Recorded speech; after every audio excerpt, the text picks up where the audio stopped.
बहुत पहले, जब दवाइयाँ नहीं थीं, जब अस्पताल नहीं थे और जब इंसान बीमारी को समझने की कोशिश कर ही रहा था, तब दुनिया ने चिकित्सा को एक कला, एक साधना की तरह देखा था। वो दौर था जब प्रकृति ही डॉक्टर थी, जब जड़ी बूटियां, पानी और विश्वास ही जीवन बचाते थे। मिस्र की सभ्यता, जिसे हम क्रैडल ऑफ मेडिसिन कहते हैं, वहीं जन्म हुआ एक व्यक्ति का, जिसका नाम था इम्होतेप। वो सिर्फ एक वास्तुकार नहीं था, वो एक वैद्य, दार्शनिक और रहस्यवादी भी था। कहा जाता है इम्होतेप ऐसे रोग ठीक कर देता था जिन्हें देखने की हिम्मत बाकी लोग भी नहीं करते थे। लोग उसे भगवान मानने लगे, इतना कि सदियों बाद उसे देवता घोषित किया गया। उसने सिखाया, इलाज का मतलब सिर्फ शरीर को ठीक करना नहीं, बल्कि आत्मा को संतुलित करना है। पूर्व में भारत की भूमि पर जब वेदों की रचाएं गूंजती थीं, वहीं जन्म हुआ आयुर्वेद का, जीवन के विज्ञान का। ऋषि चरक ने कहा था, रोग शरीर में नहीं, मन में जन्म लेता है। चरक संहिता में उसने सिखाया कि हर जड़ी में एक शक्ति छिपी है जो केवल संतुलन और संयम से सक्रिय होती है। फिर आए सुश्रुत, जिन्होंने पहली बार शल्य चिकित्सा की। बिना किसी आधुनिक औजार के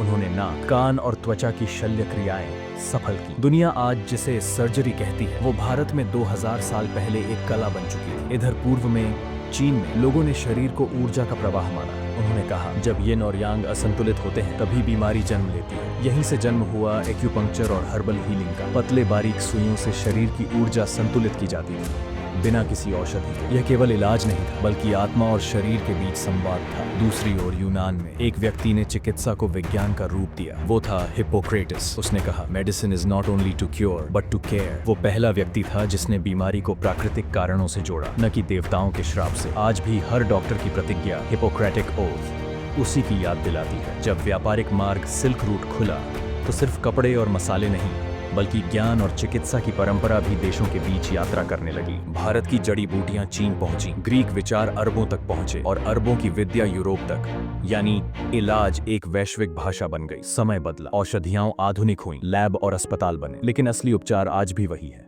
पारे मानवता, हर डॉक्टर, हर वैद्य, हर नर्स और हर उपचारक, वो सभी उसी प्राचीन परंपरा के उत्तराधिकारी हैं, जहां हीलिंग का अर्थ था प्रेम, करुणा और संतुलन। वो युग चला गया, पर उसकी सीख आज भी जीवित है, क्योंकि असली दवा इंसानियत ही है।